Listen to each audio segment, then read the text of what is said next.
Hi friends, నేను చూడండి chicken curry అయితే చేస్తున్నాను. ఆయిల్ పొయ్యి మీద పెట్టుకున్నాను కదా.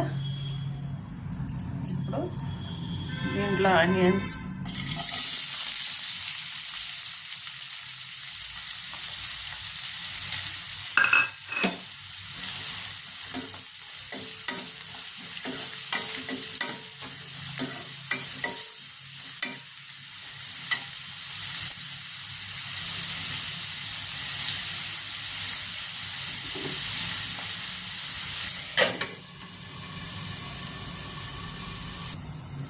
చూద్దామండి ఉల్లిపాయలు వేయాలి.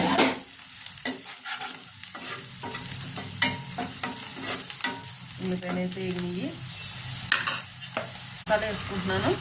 చూడండి, ఈ మసాలా ఏంటంటే ఎండు కొబ్బరి, పల్లీలు, నువ్వులు, చెక్క, మొగ్గ, ఇలాచి, కొద్దిగా జీలకర్ర, ధనియాలు, అల్లం, వెల్లుల్లిపాయ. ఈ పేస్ట్ అయితే చాలా బాగుంటుంది. అవన్నీ ఒకసారి ఆయిల్ లేకుండా వేపుకోవాలి. వేపుకున్న దాన్ని పేస్ట్ చేసుకుని ఇలా వేసుకోవాలి.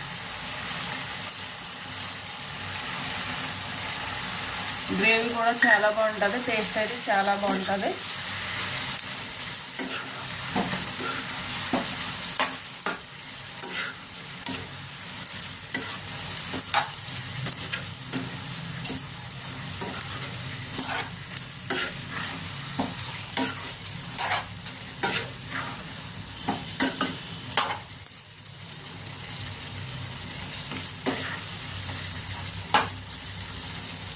వేసిన తర్వాత కొంచెం మగ్గిన తర్వాత మనం లాస్ట్లో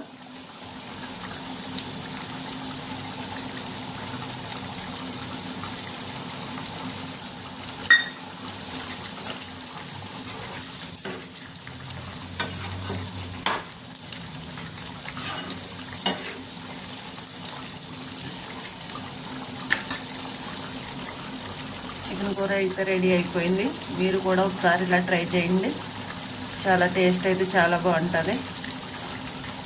రైస్లోకైనా బిర్యానీలోకైనా టేస్ట్ అయితే బాగుంటుంది ఫ్రెండ్స్. మీరు కూడా ట్రై చేయండి. నా ఛానల్ నచ్చినట్టయితే ఒక లైక్ చేయండి ఫ్రెండ్స్. లైక్ చేయండి, షేర్ చేయండి, కామెంట్ చేయండి, సబ్స్క్రైబ్ చేసుకోండి ఫ్రెండ్స్. చికెన్ కర్రీ అయితే అయిపోయింది.